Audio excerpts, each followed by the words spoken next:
in case it's somebody that should be deleted based on his criteria. Oops.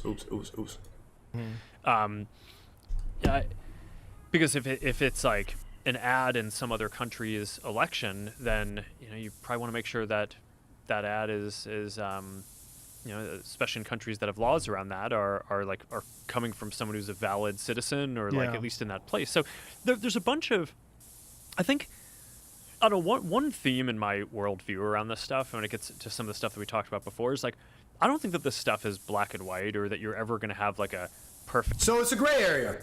Basically, he could decide whatever the fuck he wants to delete. It's not a black and white. There's no rules. Whatever he thinks is controversial, he could delete. That's exactly what he said. That's kind of fucked up. Exactly what he said. It's a gray area. Perfect AI system.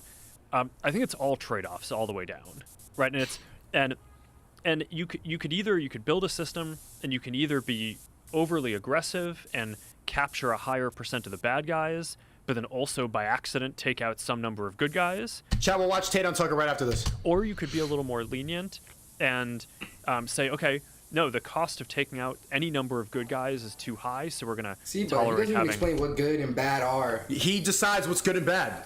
Do you see the level of power that this lizard has? I gotta watch this whole podcast, man. Shout out Joe Rogan. Just a little bit more, like more bad guys on the system.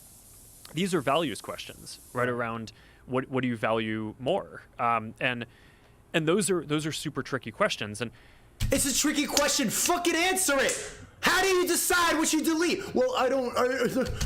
part of what I